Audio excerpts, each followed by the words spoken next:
Olá pessoal, tudo bem? Dr. André Nakagaki, reumatologista, e a doença que nós vamos falar hoje é a artrite reumatoide. Vamos falar sua definição, vamos falar um pouquinho de estatística, vamos falar um pouco sobre o quadro clínico, quais são os principais sintomas e sinais, quando devemos suspeitar de artrite reumatoide, quais são os principais exames laboratoriais e de imagem que nós utilizamos para o diagnóstico e como funciona o tratamento da artrite reumatoide, certo? Essa é uma doença muito importante, gente. Quando o paciente com artrite reumatoide chega precocemente ao reumatologista, nós podemos sim fazer diferença no curso da doença. Nós podemos evitar destruição articular e envolvimento de outros órgãos, controlando bem a doença. Então, é de extrema importância você compartilhar esse vídeo com o máximo de pessoas que você conhece, tá? Para divulgar esses sinais e sintomas que vamos falar aqui, para que essas pessoas que estiverem sentindo algo parecido, procurem um serviço de reumatologia mais rápido possível, que nós podemos fazer a diferença na vida dessas pessoas. Se você está curtindo o nosso canal, se inscreva nele, ative as notificações, dê um joinha se você está gostando e vamos lá para o nosso vídeo de hoje.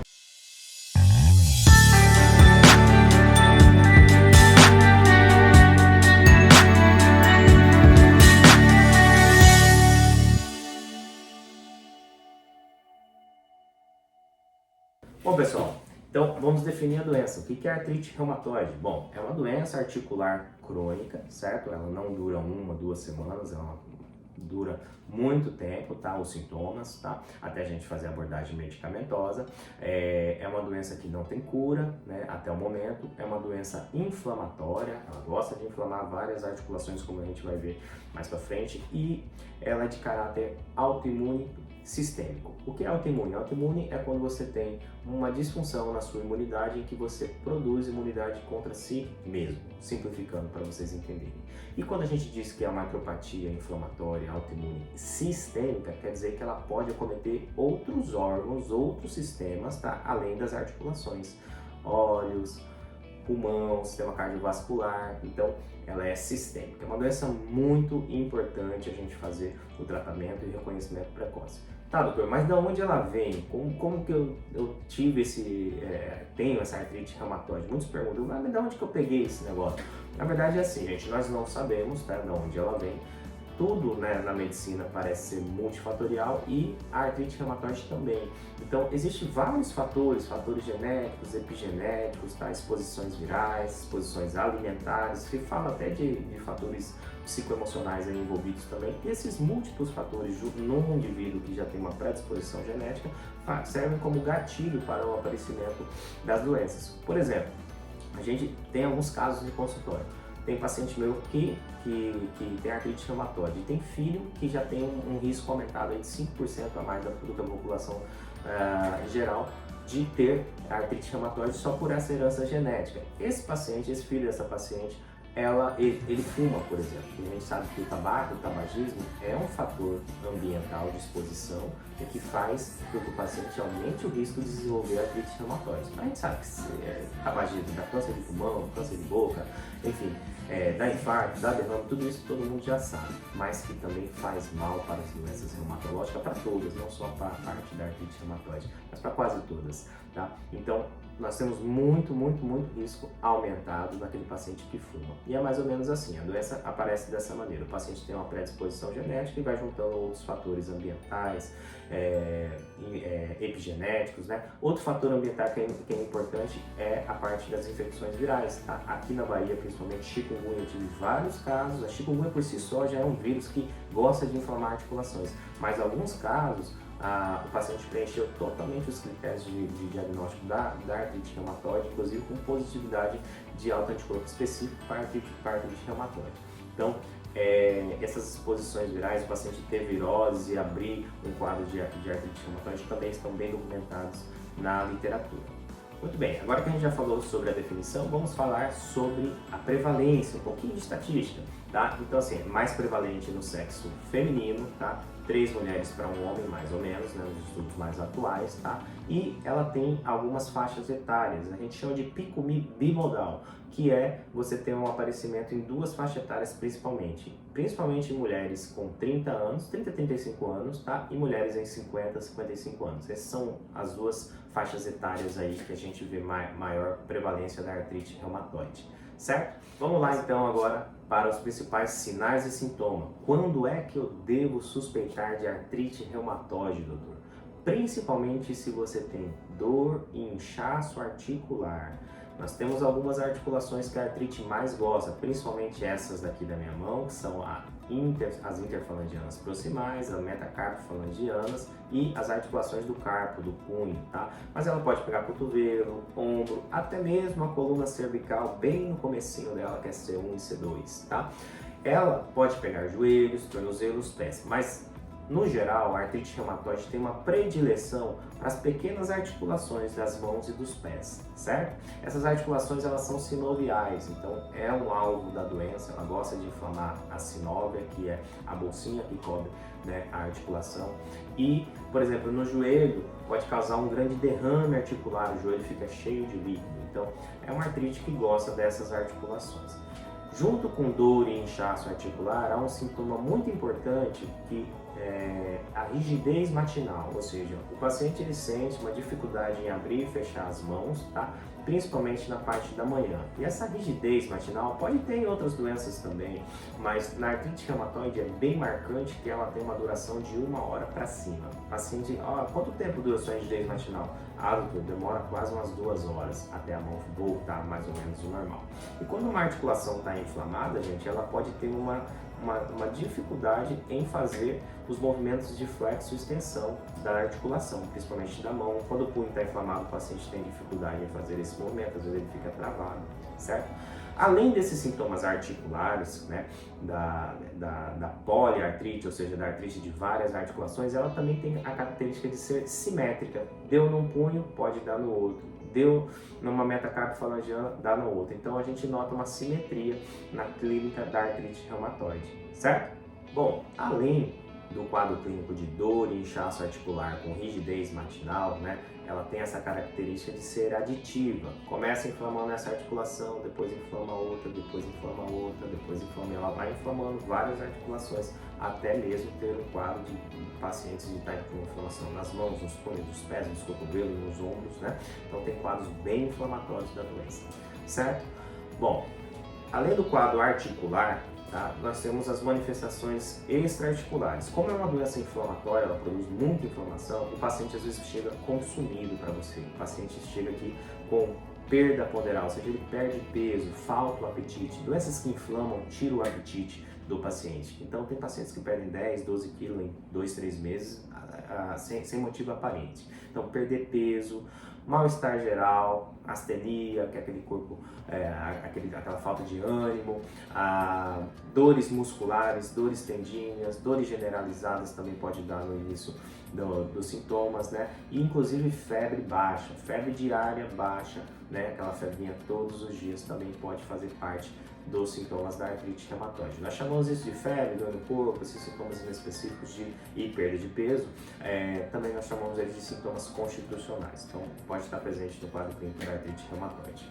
Outros sintomas extraarticulares fora das articulações são acometimentos do olho e inflamações oculares, principalmente as esclerites e episclerites, tá? Que são inflamações em regiões dos olhos, tá? Também a gente pode ter no quadro clínico da artrite reumatoide. Podemos também ter manifestações cutâneas, tá? Geralmente as manifestações cutâneas mais graves, que são as vasculites, onde o paciente tem necrose da pele, são naqueles pacientes que já são mais crônicos e não fizeram o tratamento adequado, tá? Mas pode haver os famosos nódulos reumatoides, que são carocinhos, principalmente nessas superfícies aqui do cotovelo, tá? Não é igual ao tofo da gota, tá? Mas é nessa superfície extensora dos cotovelos, mas pode ter em outras partes do corpo. Pode também inflamar a pleura, tá? Que é aquela capinha que recobre os pulmões, igualmente a capinha que recobre o coração, que a gente chama de pericárdio, fazer derrame pericárdico e derrames pleurais, certo? Pode ter uma série de manifestações fora das articulações. Lembrar, gente, que essas manifestações extraarticulares, principalmente a possibilidade do paciente ter essas manifestações, ela hoje é diminuída com o nosso tratamento precoce. Se eu trato muito bem uma artrite, o quadro articular, ele tem menor chance de desenvolver esses acometimentos extraarticulares. E no final das contas, o sintoma e o sinal mais sugestivo de artrite reumatoide é a dor e o inchaço articular, principalmente das pequenas articulações das mãos, punhos e tornozelos. Então isso tem que estar gravado na mente de vocês. Vocês conhecem alguém que teve inchaço nessas articulações crônico, não é coisa de um dia, uma semana não, mas que tem essas inflamações crônicas nessas articulações, tem que ser encaminhado ao reumatologista, porque o tratamento precoce é muito bom e a gente consegue realmente prevenir, né, a destruição articular, que nós vamos falar mais a seguir. Bom, pessoal, como eu faço o diagnóstico da artrite reumatoide, tá? Primeiro, fazendo a consulta com o reumatologista, tá? Então, o reumatologista vai sentar, vai conversar e vai examinar, a gente vê o quadro clínico do paciente, o que o paciente está sentindo, esses sinais de dor e inchaço articular é muito importante, a rigidez matinal é muito importante. Então, tem um exame físico, mas tem alguns exames laboratoriais e de imagem que nos ajudam a fazer o diagnóstico, principalmente as provas inflamatórias, nós chamamos assim de forma geral, mas são marcadores inflamatórios que nós temos, né, à disposição para pedir, né, são exames de sangue, que são a VHS, que é a velocidade de sedimentação, tá? E também a PCR, e existem outras provas inflamatórias que elas podem vir aumentadas. Lembrar, gente, que essas provas aumentadas não quer dizer que o paciente está com artrite, tá? Isso aí tem que ser interpretado com cuidado, porque alergias, traumas, infecções também podem levar, né, esses marcadores, podem elevar esses marcadores inflamatórios, tá? Nós temos também alguns autoanticorpos, como o fator reumatoide, que é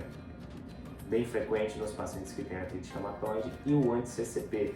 Temos outros ainda que não usamos tanto na prática clínica, mas o fator reumatoide e o anti-CCP realmente são marcadores que nós podemos facilitar o diagnóstico. Então, paciente com quadro clínico compatível no fator reumatoide alto, tá? Sim, devemos pensar em artrite reumatoide. Mas lembrar que o fator reumatoide ele pode estar presente também em outras doenças, inclusive reumáticas e não reumáticas. Então, cuidado com a interpretação disso. Não quero nenhum paciente olhando o exame e achando que está com artrite, não. Por favor, deixe isso com o seu médico de confiança, certo? Já o anti-CCP é um anticorpo que é muito específico da artrite reumatoide. Quem tem ele positivo há uma grande chance do paciente desenvolver artrite reumatoide. Tem alguns casos que o anti-CCP é solicitado por alguns médicos e dá positivo sem o paciente sentir nada. E a gente fica vigiando esses pacientes assim, porque uma hora ou outra tem uma grande probabilidade. A especificidade do anti-CCP para artrite reumatoide é 98%.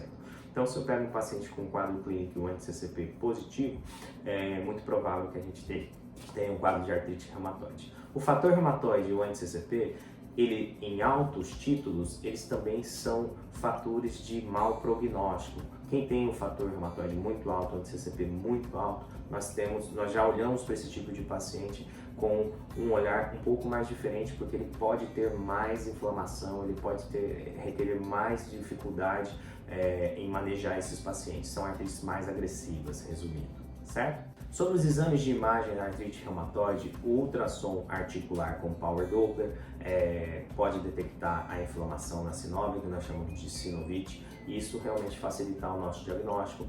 Os raios-x podem mostrar articulações, a parte das articulações com danos estruturais ou com osteopenia justa-articular, que é um sinal de inflamação indireto, mas o raio-x ele tem um pouquinho de limitação nos quadros, principalmente nos primeiros meses, em que ele pode vir totalmente normal, certo? A ressonância magnética ela é um padrão ouro para a gente fazer uma detecção de uma sinovite precoce, assim como o ultrassom com Power Doppler que eu falei. Então, esses exames de imagem, os médicos vão solicitar para a gente fazer o diagnóstico, e é importante a gente lançar a mão quando nós precisamos. Tem artrite reumatoide, gente, que infelizmente já chega para a gente com vários anos, já causam deformidade, já com deformidades clássicas, que às vezes a gente aperta a mão, a gente fala, ó, isso aqui é uma artrite reumatoide. Então, tem artrites que a gente bate o olho e já sabe fechar o diagnóstico, tem artrites, principalmente as que estão começando, a gente vai ter um pouquinho mais de dificuldade de fazer o diagnóstico, às vezes a gente não consegue achar tanta inflamação, a palpação, e aí a gente lança a mão dos exames laboratoriais e de imagem, tá?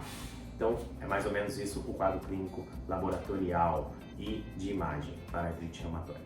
Bom, pessoal, então o diagnóstico é feito pela avaliação do médico, tá? E nós podemos lançar mão de exames laboratoriais e exames de imagem para fazer o diagnóstico da artrite reumatoide. Existem critérios classificatórios da artrite reumatoide que nós também podemos usar na prática para a gente classificar e fazer o diagnóstico da artrite reumatoide. Às vezes a gente tem algumas dúvidas em pacientes que não têm um quadro clínico tão expressivo, um quadro tão parecido. Às vezes o paciente tem uma, duas juntas inflamadas e algumas artrites ficam com o diagnóstico ainda não fechado. Nós chamamos disso de artrites indiferenciadas, que é quando ela não assume nenhum padrão de uma doença, de uma artrite conhecida já classificável, tá? Mas o diagnóstico é feito com essas ferramentas que eu falei para vocês.